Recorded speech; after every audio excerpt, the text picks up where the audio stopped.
Olá pessoal, tudo bem? Este é o Ordem Natural Podcast, o seu podcast sobre cultura, filosofia e valores morais. Neste episódio, nós vamos gravar mais um episódio sobre a série que estamos fazendo do livro O Poder, de Bertrand de Juvenel. Este é o capítulo 5 dessa série e faz parte do quadro Desconstruindo a Modernidade.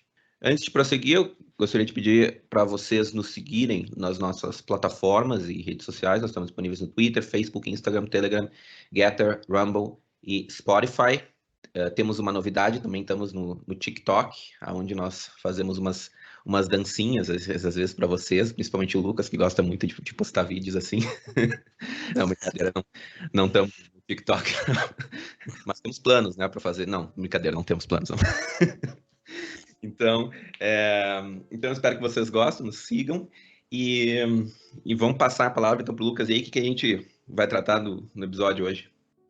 Então, esses dois capítulos que tu mencionaste, eles nos suscitaram dois pontos para reflexão. Né?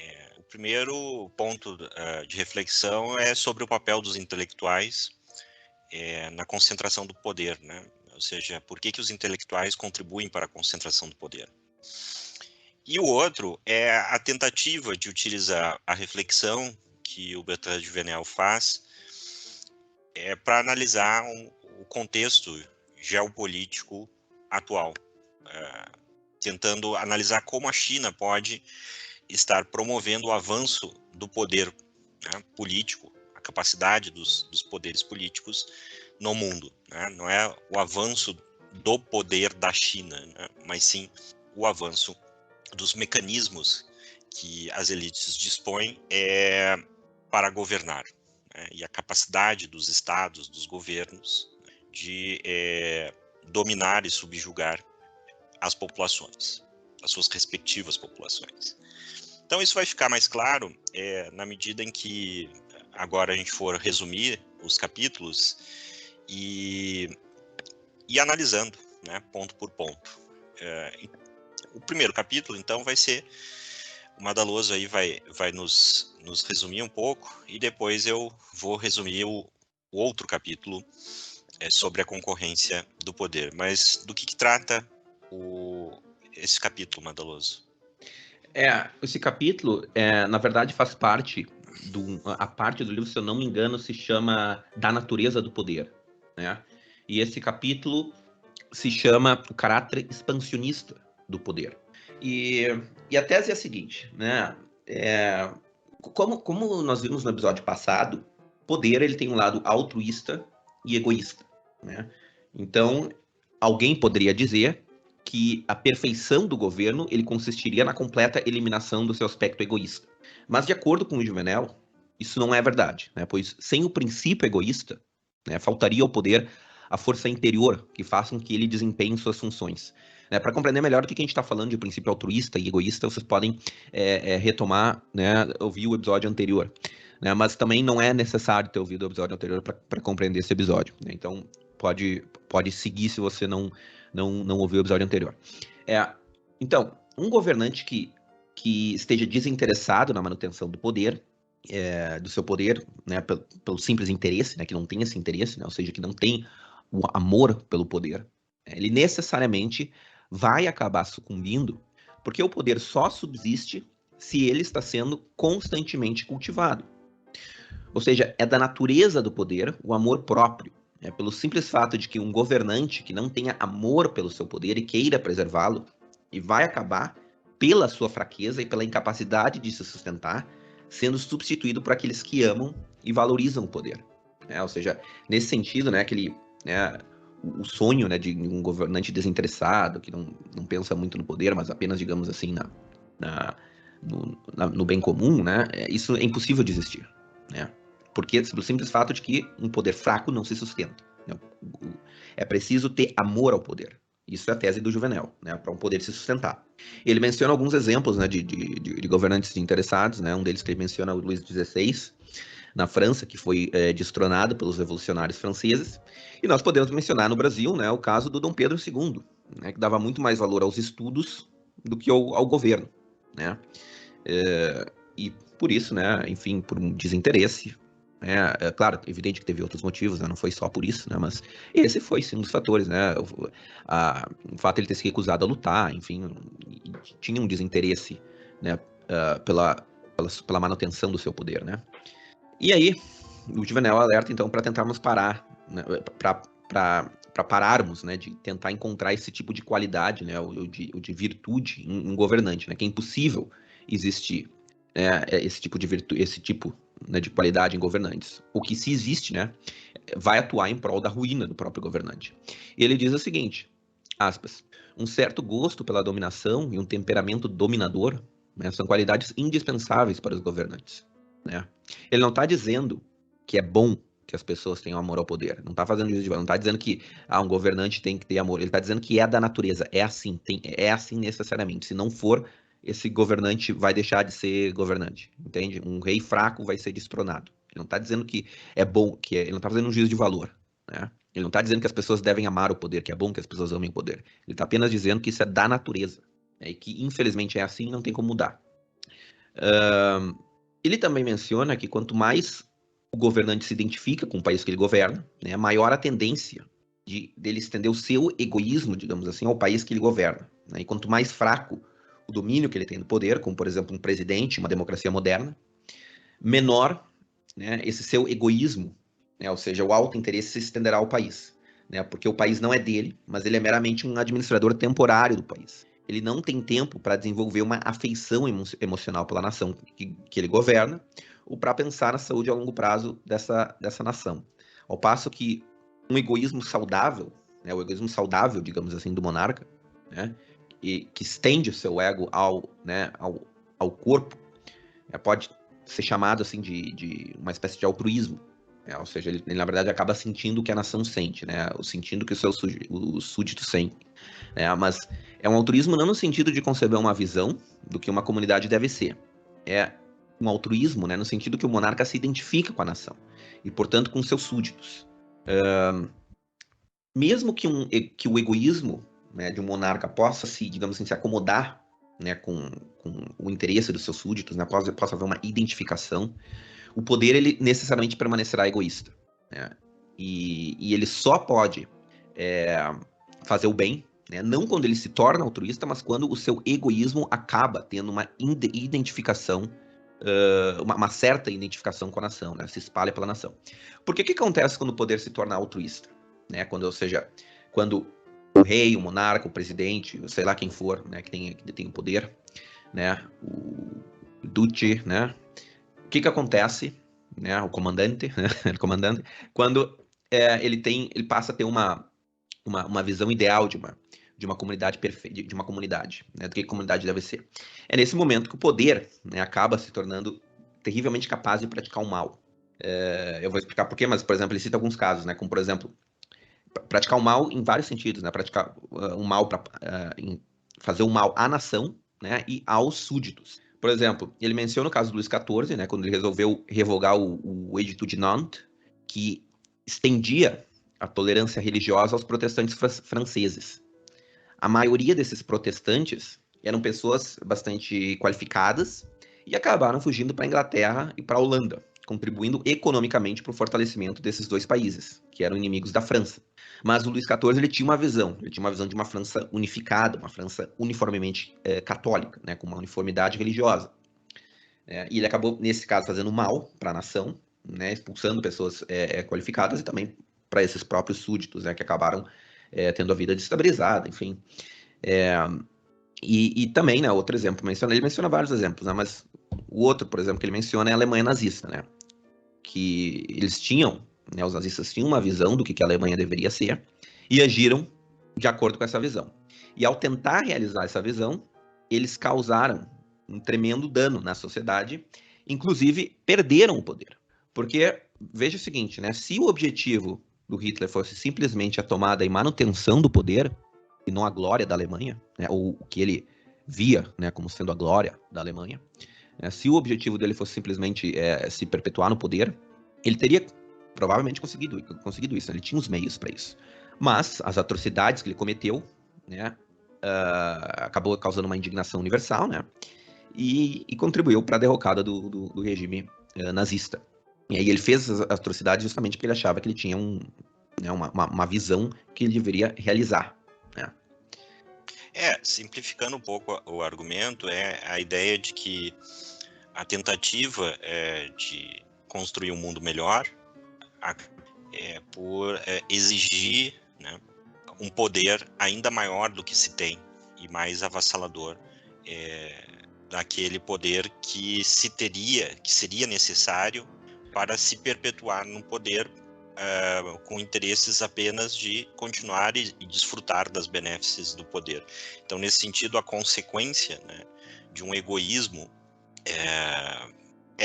é mais positiva ou menos pior do que a intenção de colocar o poder, né, como meio, como instrumento para a reorganização da sociedade visando um projeto utópico, né, de perfeição e ordem ideal da sociedade. Isso porque as consequências imprevistas, né, e as circunstâncias que não são levadas em consideração, né, no pensamento, nos planos abstratos, né, são muitas, assim, para todas serem levadas em conta, né. E além disso, né, dos próprios objetivos, né, que muitas vezes são objetivos maléficos, né, mas que na cabeça do governante ele vê aquilo ali como sendo a realização de um bem, né.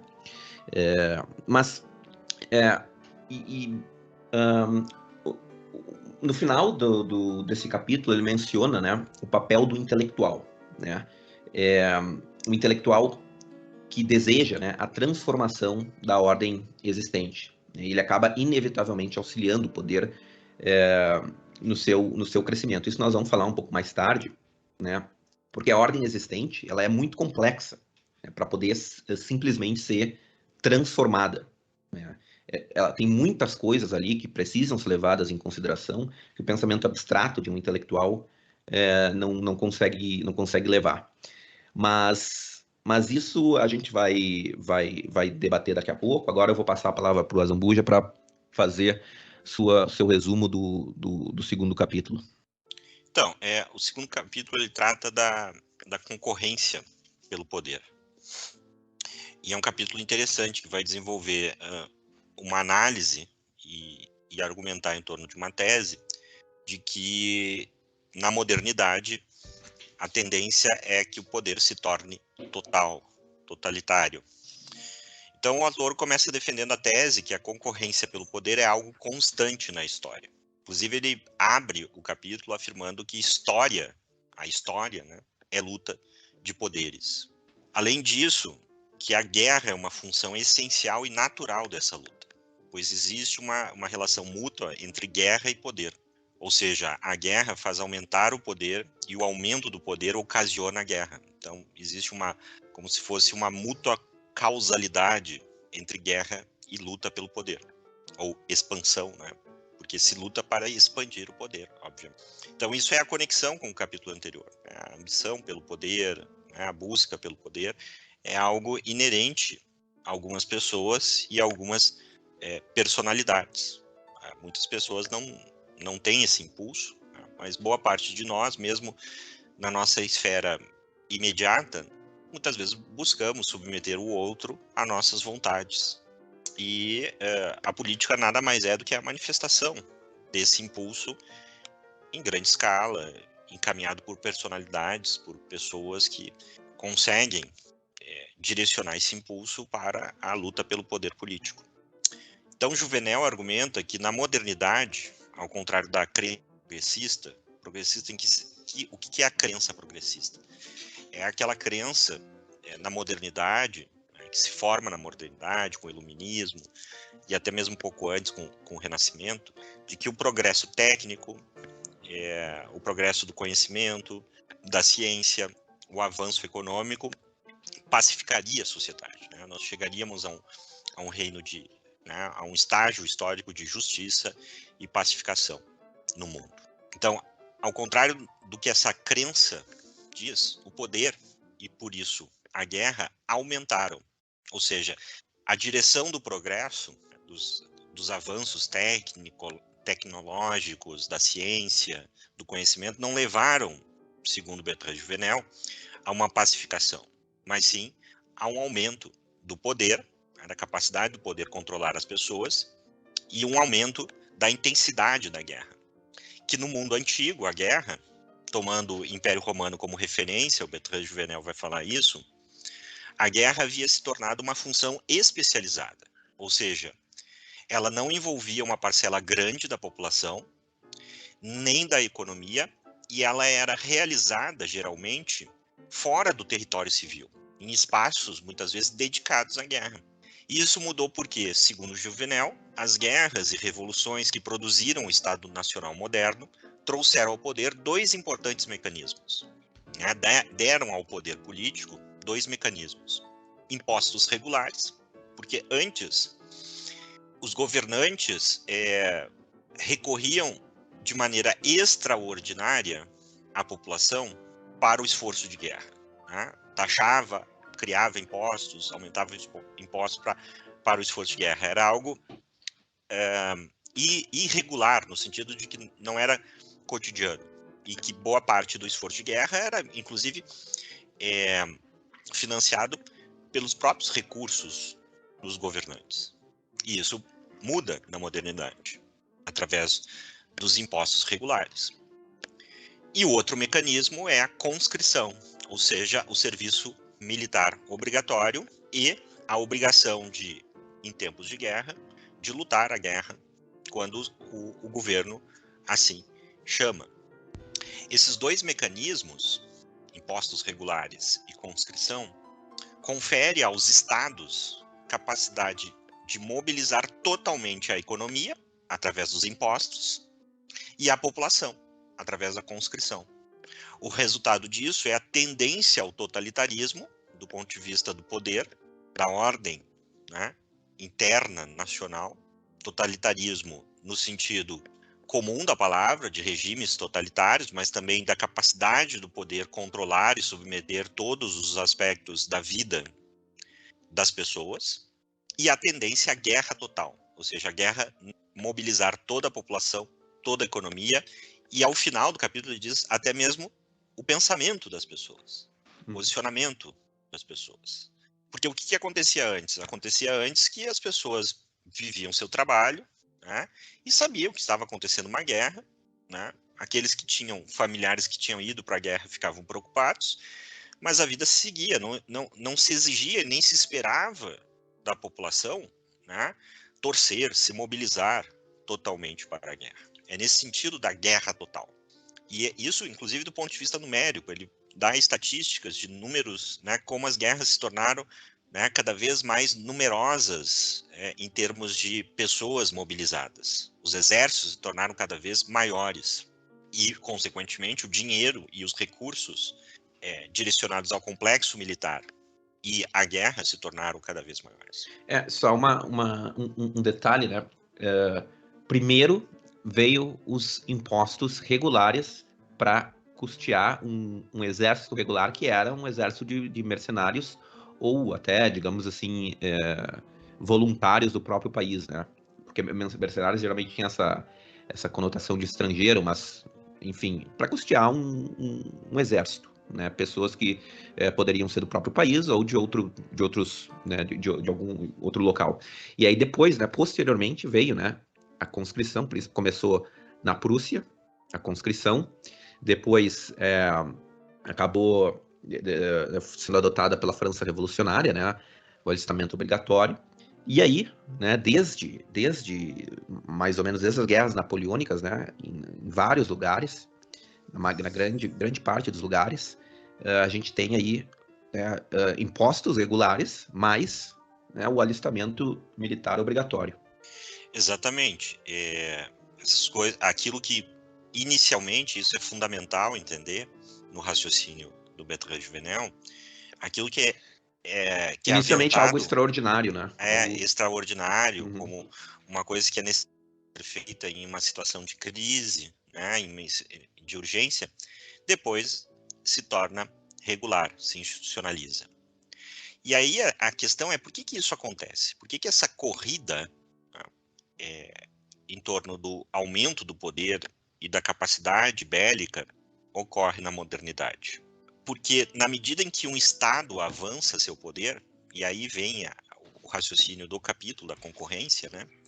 Na medida em que o Estado avança seu poder, seja sobre sua população, ou seja, ele consegue extrair mais da sua população, dos seus recursos econômicos, seja através do avanço sobre novos territórios, conquistando novos territórios, obtendo mais recursos, isso atrai a concorrência de outros poderes, externos e internos, àquele que está realizando a sua expansão. Porque ele vai descrever essas duas formas de expansão do poder que atrai a concorrência, que estimula a concorrência, e que são desencadeados pela concorrência. A forma externa, ou seja, um Estado, uma ordem política avançar e conquistar novos territórios. Então, isso se verifica em todas as expansões de impérios, inclusive nos descobrimentos coloniais. E também internamente, ou seja, a capacidade do poder mobilizar e controlar cada vez mais os recursos dos governados, vamos colocar assim. É o caso do imposto, por exemplo. O imposto é uma forma de você disponibilizar de maneira mais intensiva os recursos humanos, naturais, né, econômicos da sua nação. E à medida, então, que um poder cresce de uma forma ou de outra, ou até mesmo das duas, isso atrai, né, a concorrência. E esse é, digamos assim, o paradoxo que ele está tentando descrever, né, ao longo, né, que a concorrência pelo poder acaba não por limitar o poder, como era, por exemplo, a crença dos fundadores dos Estados Unidos, né, de que a limitação viria na medida em que você dividisse o poder e um poder, então, limitaria o outro, né, como era também a crença, né, de boa parte da tradição do pensamento liberal, né, da divisão do poder, enfim, tripartição e outras formas propostas ao longo da história.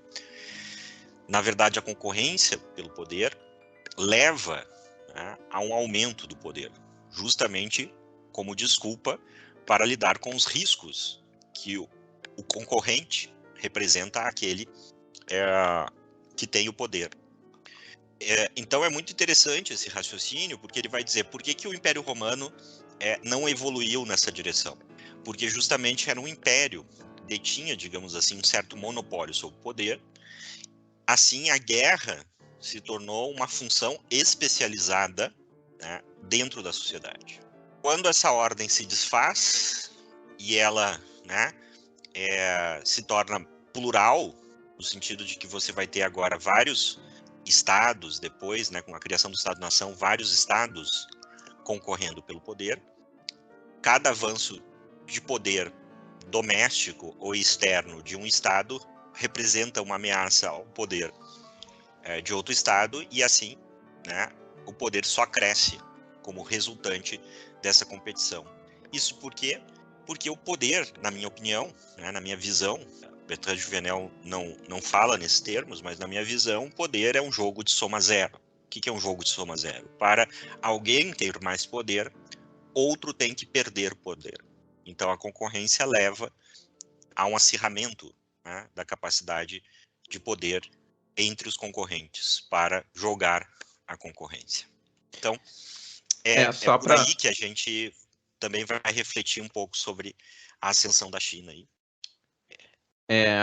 Em um determinado momento, né, ele fala, né, que durante as guerras napoleônicas existiam até reis, né, monarcas assim, entre, né, no meio daquela confusão toda que eram os estados europeus, principalmente os estados germânicos, né, durante, né, nessa época que estavam até relutantes, né, em adotar o alistamento obrigatório e impostos regulares. Porque, de fato, realmente, a grande maioria dos governantes sempre tentam encontrar meios para fazer isso, né? Mas, claro, existem alguns, né, que acham que realmente isso aí é demais, poder demais, pode existir. E, de fato, né, ele menciona que existiam. Só que eles, mesmo assim, né, apesar disso, eles meio que foram forçados a ter que adotar esse tipo de política para justamente conseguir combater o Napoleão, né?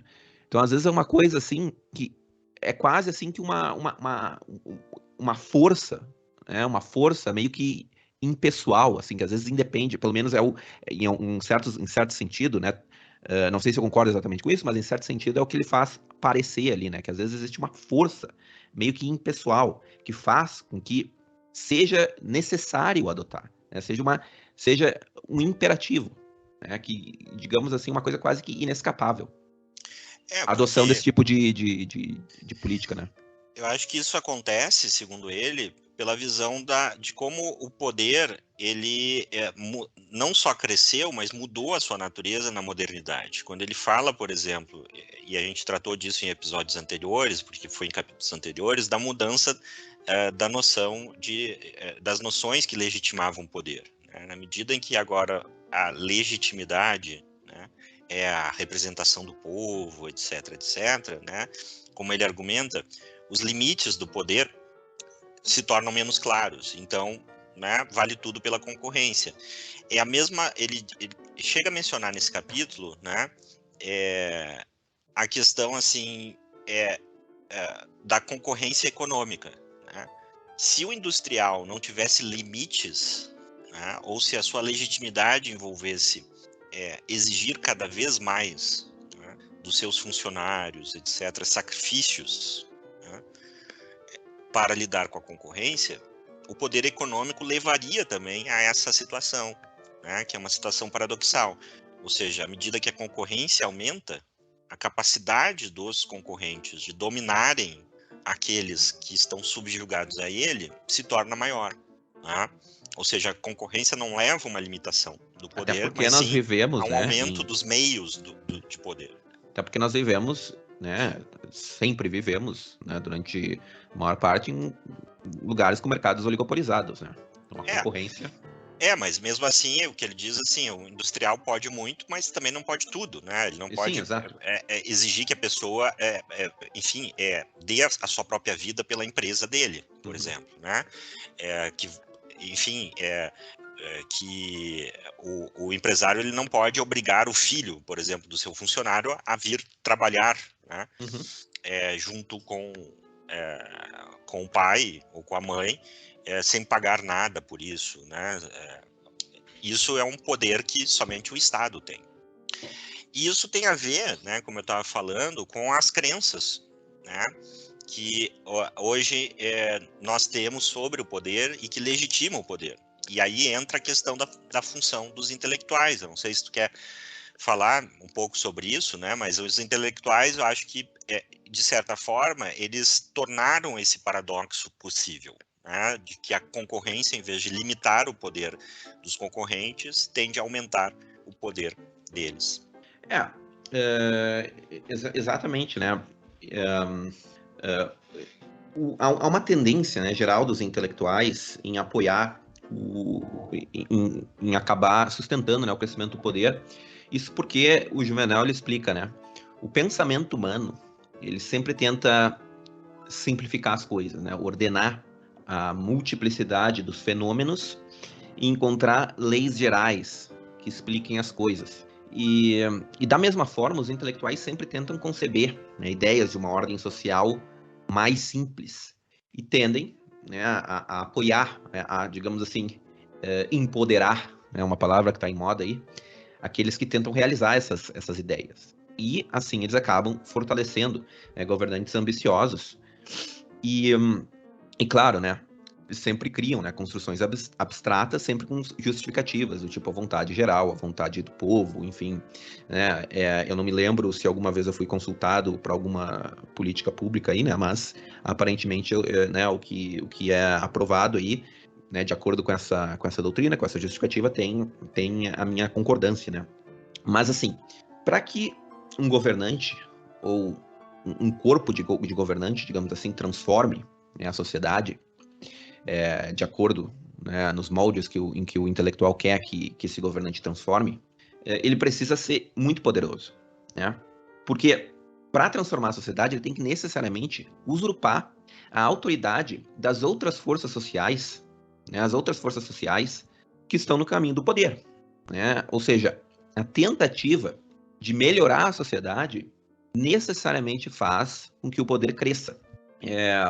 Então, como eu disse, né, ele está sempre, né, mencionando que é uma constante, né, os intelectuais se ocuparem com abstrações, né, conceberem sociedade ideal, uma sociedade organizada de forma racional, enfim.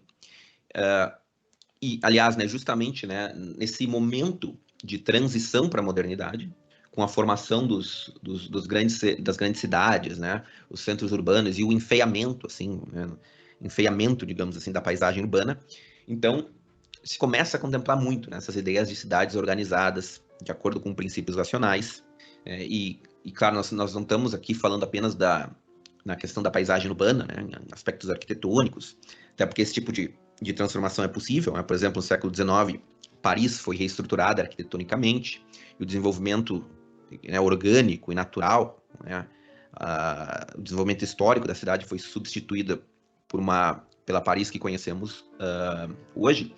Mas, enfim, eles querem não apenas essa transformação da estrutura das cidades, né, mas também da própria vida em sociedade, dos costumes, das instituições sociais. E esse tipo de ideia, que é um movimento revolucionário, passou a ser muito comum entre os intelectuais do período moderno. Mas o que o Jouvenel mostra é que o intelecto ele tende a negligenciar a utilidade e a importância de uma série de fatores secundários que contribuem para a ordem social. E por isso, esse tipo de pensamento ele leva inevitavelmente ao fortalecimento da autoridade central. Porque para exercer uma transformação em larga escala, né, como eu já disse, é preciso derrubar todas as autoridades existentes. Inclusive, ele menciona a própria autoridade política presente, para substituir por uma autoridade política futura. Mas a autoridade política é a única que sempre vai renascer. Né? Ela é inevitável, ela deve existir necessariamente. E quando ela ressurge, como foi no caso da Revolução Francesa, né, se destrói ali todas as autoridades intermediárias e a autoridade central, ela ressurge mais concentrada ainda. Porque ela não apenas recupera o papel da autoridade central, mas ela toma o lugar das outras autoridades sociais, como a família, a igreja, as guildas, né? Até o século XVIII, na Europa, as guildas tinham um poder né, considerável, né? Não era só na Idade Média, mas entra aí na Idade Moderna, né? As comunidades locais, né? Os governos locais, as escolas, né? E esse poder central toma todas essas autoridades, né? Porque o objetivo é refazer a sociedade, ou então, se não refazer, no mínimo transformar a sociedade ou realizar um plano que surgiu na cabeça de um intelectual. Né? E para isso ele precisa destruir as autoridades. E muitas vezes, né, se destrói certas autoridades sociais não instituídas, né? Como, por exemplo, a autoridade dos mais velhos. Né? No passado, os mais velhos tinham tanta autoridade quanto a polícia, né? Tanto poder quanto a polícia, em certo sentido. Então, essa é o resultado inevitável, né? No momento em que se tenta transformar em larga escala a sociedade baseado num plano que concebe um intelectual. E por isso que os intelectuais acabam inevitavelmente fortalecendo o poder central e querem, né? Eles desejam muitas vezes o fortalecimento do poder central. Essa crença ela se tornou muito arraigada, né? No fundo, o que ele está descrevendo é aquilo que a gente pode chamar de mentalidade revolucionária. Exato. Isso se tornou a tal ponto arraigado que quando a gente fala só a palavra revolução, as pessoas já colocam isso como algo bom, como uma transformação que, né, produziu uma mudança dentro da sociedade de um estágio retrógrado ou coisa parecida para um estágio melhorado, né? Que tem a ver com progresso. Então, a nossa visão de progresso, né, de melhoramento, ela se tornou uma visão da mentalidade revolucionária. Né? A gente tem dificuldades, e eu, até como professor, quando eu vou ensinar, por exemplo, ciência política, e tento explicar isso, né, essas concepções de progresso, eu sinto que os alunos, né, têm muita dificuldade de entender o que é o progresso, não por revolução, né, ou usando uma outra palavra que está na moda, né, que é inovação, e sim para o aprimoramento, por continuidade. Exato. Né? Ou seja, hoje a gente tem uma proliferação de pessoas, tá, com projetos mais ou menos grandes, né, de tornar as coisas melhor, começando do zero. Exato, é tudo inovação, tudo tem que mudar, tudo. E não partindo do que existe, né? Uhum. Todos têm, digamos assim, para usar uma analogia, uma metáfora, né? Todos têm um projeto de casa perfeita, né? E nenhum dos projetos envolve, né, tornar a casa que existe melhor, e sim colocar a casa que existe abaixo para, né, colocar uma casa totalmente nova no lugar. Não só totalmente nova, né? Para deixar a analogia mais realista ainda, né? Com materiais novos que nunca antes foram testados na história. Totalmente nova nesse sentido. Digamos assim, com uma matemática, com uma engenharia nova, digamos assim, né? Que nunca antes foi testada. Totalmente nova nesse sentido, de que ela não jamais existiu. Né? E as pessoas veem isso hoje como inerentemente algo positivo. Né? O novo, né, é visto pelas pessoas como algo positivo. Né? Que as mudanças, o fato de algo ter mudado legitima já esse algo, né? Esse algo novo. Mas o que importa na política é que, na medida em que esse espírito, vamos colocar assim, né, essa mentalidade se direciona para a sociedade, né, os meios necessários para transformar isso são meios extraordinários de poder. Você precisaria, né, ter capacidade de literalmente, né, mobilizar não só toda a sociedade, mas os seres humanos por completo. Exato. Né, numa mesma direção. Absorver tudo numa mesma direção. E isso é completamente artificial. E isso vai produzir, sim, né, a consequência natural de que, se esse projeto for levado a cabo, né, produz tirania. Né? A busca pela ordem a todo custo, uma ordem ideal a todo custo, leva a uma desumanização da sociedade. Né? Porque porque para fazer isso, você tem que eliminar, digamos assim, os elementos espontâneos. Exato. Uhum. Dentro da sociedade. Eu queria citar um exemplo, né, de uma carta do Voltaire, que o Juvenal menciona. Voltaire, que é muito famoso, né, dos paladino aí da modernidade, da tolerância, né, conhecido como o grande defensor da tolerância, né, para vocês verem o tipo de tolerância que o Voltaire defende. Das luzes, né? Das luzes, isso. Então, o contexto, né, é a invasão e a anexação da Polônia feita pela rainha Catarina Grande, que era a rainha da Rússia, né, isso no final do século XVIII, né, que aconteceu isso. Ela invade, né, a Polônia, e invadiu a Ucrânia também, né. Nessa época, a Ucrânia era parte da Polônia. Na verdade, parte da Ucrânia era parte da Polônia, né, e muito do conflito atual, né, da guerra atual, né, da Rússia e Ucrânia agora, remonta a esse período, né. E a Catarina era um desses déspotas esclarecidos, né, uma déspota esclarecida do iluminismo, né, um monarca absoluto que, teoricamente, né, ou nos livros de história, mas muitas vezes não na realidade, governou baseado em princípios do iluminismo, das luzes, da tolerância, né. Então a carta é a seguinte, aspas, há uma mulher, isso é o Voltaire dizendo, né, escrevendo para um amigo, há uma mulher que está ganhando uma grande reputação. É a Catarina Grande, que está fazendo 50 mil homens marcharem para a Polônia para estabelecer ali a tolerância e a liberdade de consciência. Olha que legal, né? É que nem diz o Rousseau, né? Você tem que ser forçado a ser livre. Né? Ele continua. É um evento único na história do mundo e, garanto, irá longe. Tenho orgulho de estar em suas boas graças, nas boas graças da rainha. Sou seu desafiante em relação a todos e contra todos. Estou bem ciente de que algumas ofensas insignificantes são imputadas a ela em relação ao marido.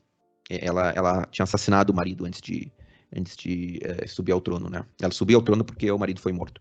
Então, assim, estou ciente de que algumas ofensas insignificantes são imputadas a ela em relação ao marido, mas esses são assuntos de família nos quais eu não me meto. E, além disso, não é ruim ter uma falha para corrigir. Porque existem grandes esforços para levar o público à estima e à admiração. E, de qualquer forma, esse seu marido desgraçado nunca teria feito nenhuma das grandes coisas que minha Catarina faz todos os dias. Olha quanta tolerância, né? Quanta maravilha, Indo né? por uma declaração mais recente, né? Tem a famosa entrevista, os nossos ouvintes podem pesquisar depois aí no YouTube, né, é fácil de achar, do historiador marxista Eric Hobsbawm, né, onde um entrevistador pergunta, né, se a morte de 100 milhões assassinados por regimes comunistas tivesse parido, né, a sociedade comunista, se isso seria justificado. E ele diz que sim, né, ou seja, então essa pretensão, né, dos intelectuais, para usar uma expressão do Hayek, né, e eu recomendo aos nossos ouvintes assistir um dos nossos primeiros episódios, né, que é sobre o caminho da servidão do Hayek, porque também trata um pouco disso, né? E o Hayek depois dedica também ao papel dos intelectuais quando eles assumem essa pretensão de conhecimento, né? De que eles detêm todas as informações sobre as leis do desenvolvimento social. E isso é impossível, né? Que uma mente ou um número, né, de mentes humanas concentrem todo esse conhecimento e possam, então, desenhar a sociedade, né? Moldar a sociedade como um engenheiro molda, né, os materiais para a construção de uma edificação. O que acontece é que, para isso, você tem que conceder ao engenheiro, entre aspas, poderes extraordinários sobre a matéria, que nada mais é do que a liberdade, a dignidade, a vontade de seres humanos, né? Você tem que suspender tudo isso para que os seres humanos sejam moldados para servir ao projeto, né? Serem imolados no altar da utopia, do projeto de sociedade perfeita, de ordem, de grandeza, né, que o poder se reivindica para si quando incorpora algum projeto saído da cabeça de algum intelectual. Só para concluir, assim, uma reflexão minha, né? Por que intelectuais apoiam tiranias? Eles apoiam, eu acho que eles apoiam, porque eles acham que as ideias abstratas que eles têm, que eles acham que são maravilhosas, elas devem ser implementadas. E para uma ideia ser implementada, ela precisa da força, né? Porque ele não tem como persuadir. O intelectual não consegue, ninguém consegue se persuadir todo mundo a adotar essas ideias, né? E assim, para a pessoa conseguir formar uma ideia abstrata de como a sociedade deve ser, ela precisa ter ser um intelectual, ela precisa ter uma inteligência acima da média, né? Isso não tem como negar, né? Mas, né, esse é o típico intelectual vaidoso, que é inteligente o suficiente para conseguir conceber uma sociedade na sua cabeça, mas vaidoso e arrogante porque ele não reconhece que a inteligência dele não consegue captar todos os aspectos da realidade. E que esse esquema mental abstrato ele não pode ser posto em prática. Né? E que qualquer tentativa de pô-lo em prática, né, vai gerar muito sofrimento e concentração de poder, porque ele não consegue captar todos os aspectos da realidade, não consegue prever todas as consequências, todas das ideias, né, das ideias dele, todas as circunstâncias, né, que devem ser levadas em consideração. Exato. E o outro fator que leva a essa concentração do poder, e aí a gente pode ir no segundo ponto, é a própria concorrência pelo poder. Exato. Não é só essas ideias, né, Exato, mas a exato. própria concorrência, a própria busca, que é natural de quem exerce o poder querer mais, né, possa produzir. Né? E, então a gente viu nas últimas décadas a ascensão realmente de um regime político com extraordinária capacidade de poder, que é a China. Né? A China, hoje, até onde a gente pode perceber, né, é complicado, porque é um país, as pessoas não se dão conta, é um país ainda fechado, né? Muito do que acontece lá a gente não tem muita certeza, mas é um país que conseguiu mobilizar toda a sua população, todas as forças econômicas da sua população para o governo. Tá? A ideia de que existe capitalismo ou coisa parecida na China, para mim, é absurda, né? Porque não há direitos de propriedade de facto, né? Dentro da China. As coisas continuam sendo do regime político e toda a população, né, é envolvida no processo de ampliação econômica da China. Então, a gente tem um dos mecanismos descritos pelo Bertrand Juvenel. Né? Nós temos um regime político, né, que conseguiu, com maior sucesso, eu imagino, do que qualquer outra potência ocidental, capturar as forças econômicas da sua população e território e colocar a serviço do governo e dos projetos de poder daqueles que detêm o poder de governo. Agora, ela também, hoje, dispõe de mecanismos de controle sobre a população, através do chamado crédito social, né, essas tecnologias que se sabe que existe, não é teoria da conspiração, já apareceu na mídia mainstream, né? Tem reportagem da BBC, da CNN, descrevendo, né, esse mecanismo onde as pessoas são monitoradas por câmeras, são avaliadas nos seus atos e recebem um score, e esse score dá direito a coisas, e se você baixa de score, você tira, né?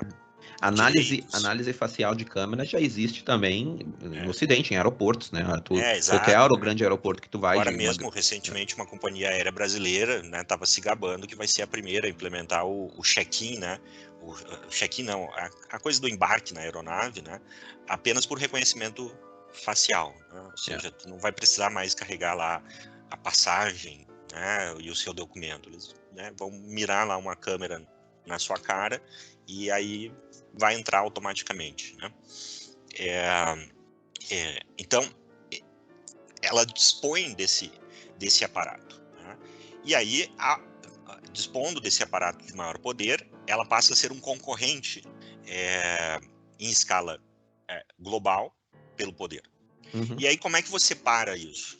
Você para isso trazendo a tecnologia de poder da China para o seu país, né? Então, a gente pode aventar instituindo um esses pouco... controles, né? Como já estão aventar... sendo instituídos. Exatamente, a gente pode aventar isso, ou seja, de certa forma, né?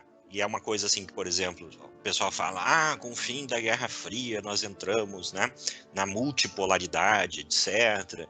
E aí sempre nesse discurso, né, nesse posicionamento, essa ideia, né, de que com a multipolaridade a gente não teria mais os abusos, né, dos estados, né, e dos governos sobre a liberdade, né, teria menos guerras, né.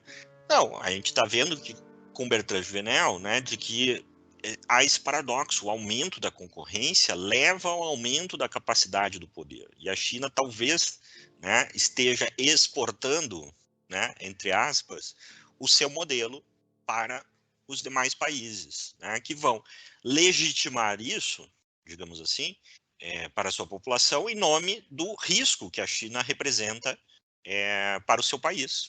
Né? A gente e é interessante que a China realmente já possui as duas formas de expansão, né? Ela tem avançado sobre territórios, formalmente e informalmente, através do controle econômico, etc., né? Empréstimos, fazendo negócios, etc., Comprando territórios, né? comprando terras, O territórios e tudo modus mais. operandi da China é financiar projetos de infraestrutura, né, com juros Exato. exorbitantes, e aí quando o país não pode pagar, né, a Ou China... então até mesmo financiar a intelectualidade, né, do outro Exato. país, né? De Não, maneira, e sem falar, né, enfim, em compra, assim, de políticos, né, pessoas assim que a gente não pode falar porque a gente não sabe, a gente não tem provas, né, mas imagina a quantidade de políticos e juízes do Brasil que políticos, devem, né, enfim, que recebem algum tipo de dinheiro é, ou qualquer coisa do tipo. Mas enfim, né, ela tem se expandido territorialmente, né?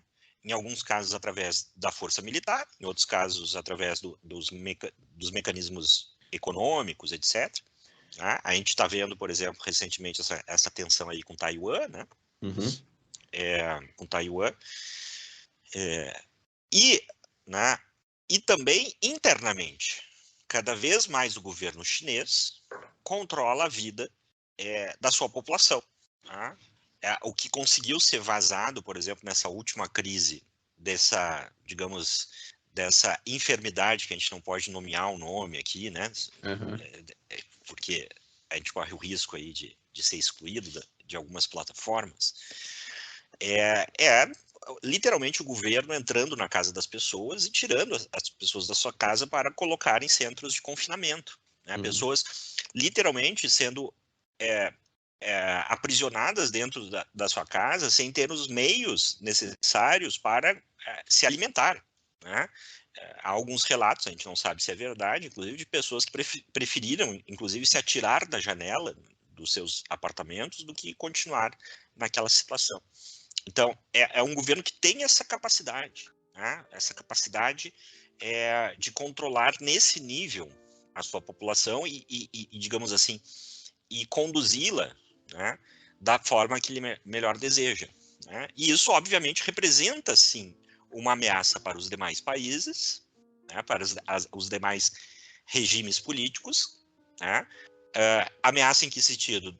De eles, né, perderem poder na medida em que a China possa avançar sobre os seus territórios e, ao mesmo tempo, né, eles perderem poder sobre os territórios que eles controlam, né, que eles exercem influência. Então, esse equilíbrio, né, de forças, ele sempre se altera e a resultante é que os agentes que jogam, né, nessa concorrência acabam adquirindo mais poderes, né, principalmente em casos que são enquadrados, né, como urgências, como ameaças graves e que exigem soluções, né, ou, enfim, medidas drásticas, né?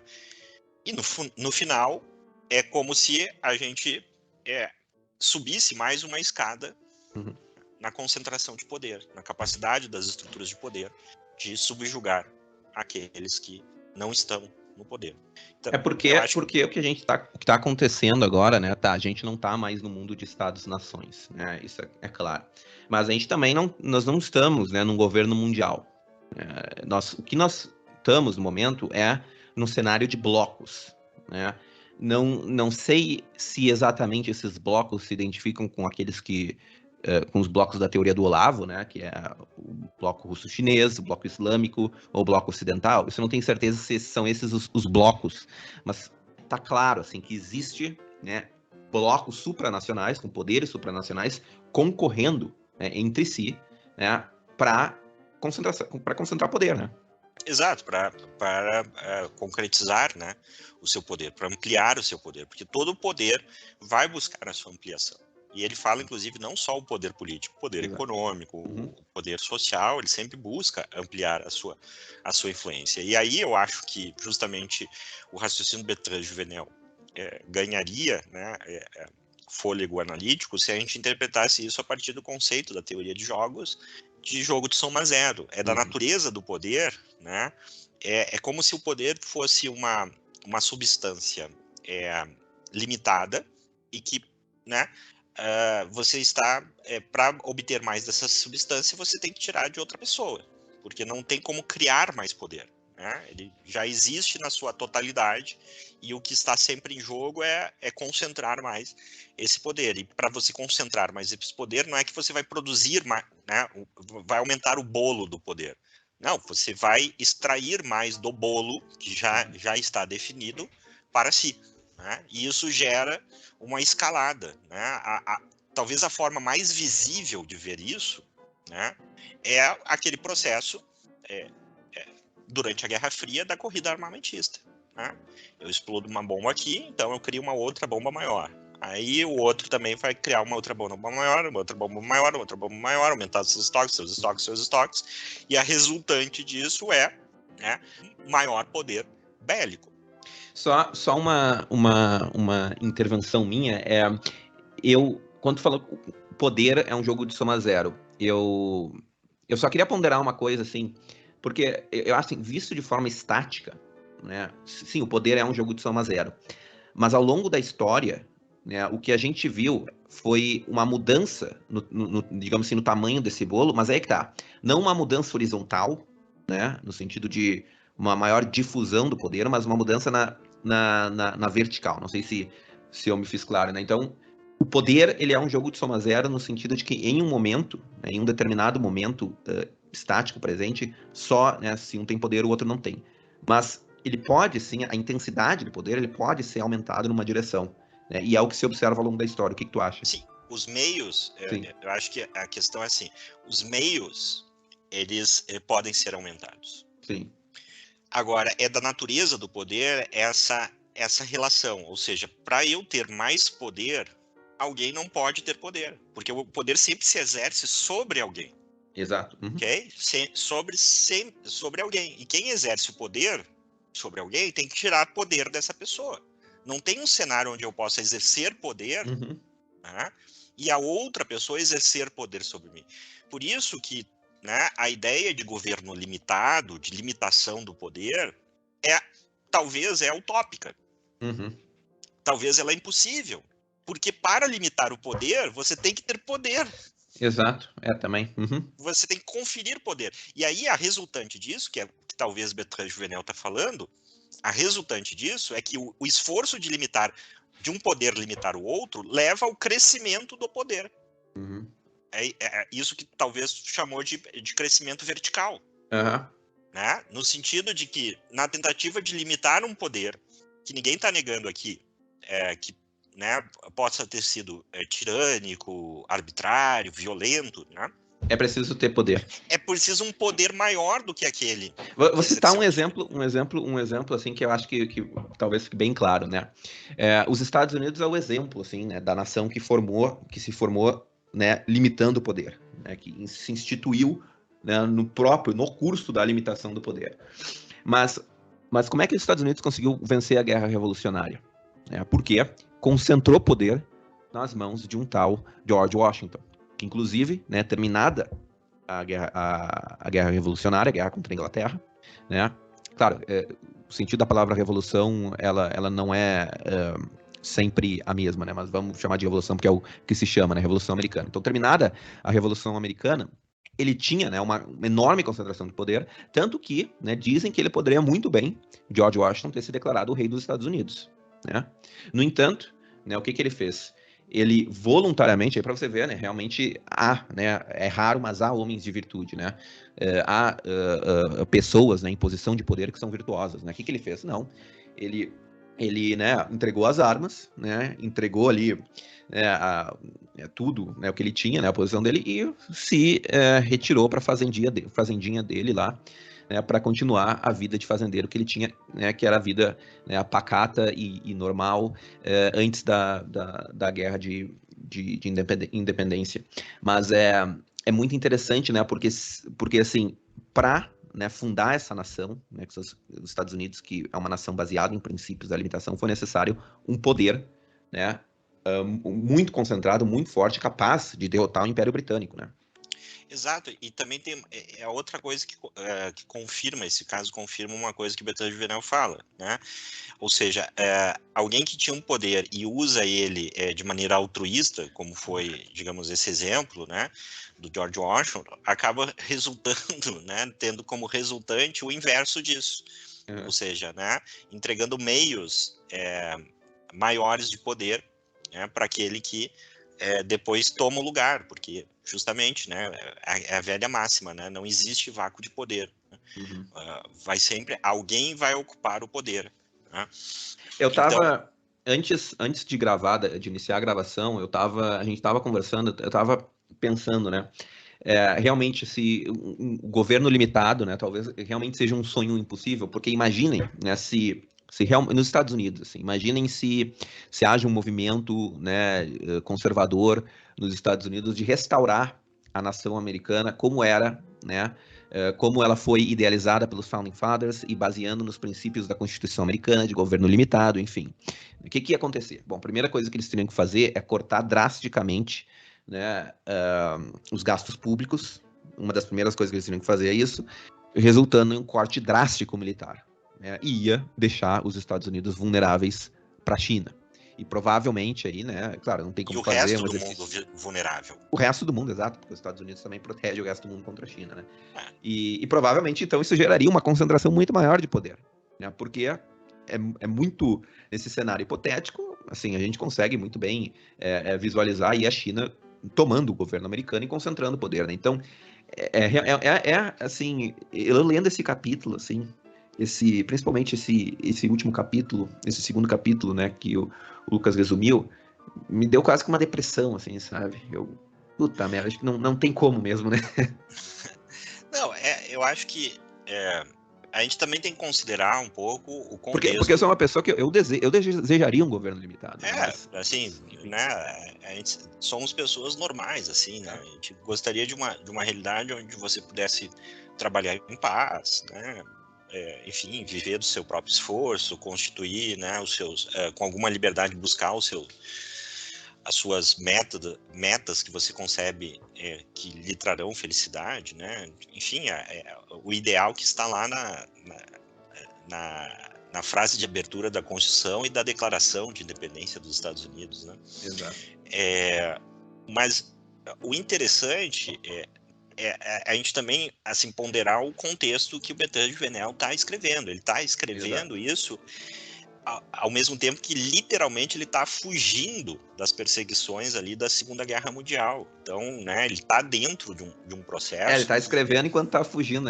Tem um momento que ele fala que, diz eu que o peguei, livro estava escrevendo, aí, hora de fugir, peguei, coloquei aqui os rascunhos aqui na minha malinha e fugi pra Suíça. por isso que em alguns momentos ele cita coisas assim e não tem a referência, né? Porque ele não tinha uma biblioteca ali, enfim, né? Foi feito sob condições extraordinárias, né? O livro. Então, assim, pode ter algo desse tipo, né? Que é um excessivo pessimismo, né? E por isso eu acho que a interpretação desse livro, ela deve ser mais ou menos a interpretação que deveria se ter com o caminho da servidão do Hayek. Qual é a interpretação? Eu disse isso no episódio sobre esse livro e agora eu falo também para o Bertrand Juvenel, que ele está descrevendo uma tendência e não descrevendo um cenário. Né? Ele está descrevendo, olha, se nós continuarmos nesta tendência, né, nós vamos chegar aqui. Exato. Nós vamos chegar aqui, que ele fala ali no livro, da guerra total e do poder total. Isso não quer dizer que talvez esse processo não possa se dissipar, tá? E se transformar em uma outra coisa que nós não sabemos. Tá? Talvez isso, assim como lá no Império Romano, desculpa, houve uma especialização da guerra, etc, etc, né? Talvez essa transformação da modernidade desemboque em outra forma, né, de organização do poder, cuja resultante, né, não seja, né, tão desesperadora quanto a imagem que ele vai passando no livro e que talvez é a imagem do que se estava vivendo naquela época. Né? Claro, né, quem me conhece pessoalmente sabe que eu tenho uma tendência ao pessimismo também, mas a gente tem que ver que o valor do livro é muito mais na descrição da tendência do que no cenário. E o próprio Bertrand Juvenel, depois, né, ao longo da vida, ele fala isso, olha, aquele livro é importante, etc., mas eu carreguei demais, talvez, né, nas tintas ali, etc. E é bom lembrar que quando a gente começou essa série, a gente falou um pouco da vida do Bertrand Juvenel, e uma das coisas que o Bertrand Juvenel é conhecido foi ter avançado e ele escreveu até uma obra nesse sentido, que é, né, a área da ciência política que tenta descrever cenários e prever cenários. Né? Então, a gente tem que entender um pouco isso. Né? É um livro que foi escrito em circunstâncias bastante peculiares, mas ele nos traz pontos Um livro que que... reflete a situação existencial do autor, né? Mas ele nos traz pontos que são bastante úteis, né, para analisar a política, o processo político, né, e ver as coisas com um ceticismo saudável, né, um ceticismo saudável. E talvez seja isso também o valor da obra, né, de nos tornar mais céticos em relação às promessas do poder, né, Exato. em relação às promessas que as instituições, né, vamos colocar assim, né, divulgam, né, sobre nós, para nós, né? e ser mais céticos em relação a isso, a esses propósitos, e tentar resistir um pouco, na medida do possível, a esse engajamento, né, que o poder está toda hora exigindo de nós, na condução da nossa vida pessoal, né, pública, enfim. Então, é basicamente isso, né, esse episódio. A gente agradece aí os nossos ouvintes, mais uma vez, pedindo novamente para se inscrever, compartilhar, para ajudar o nosso trabalho. A gente passou um tempinho agora sem publicar, sem colocar no ar novos episódios, mas vamos voltar aí com uma certa regularidade, se Deus quiser. Muito obrigado, pessoal, e até a próxima. Fiquem com Deus. Até a próxima, pessoal. Muito obrigado.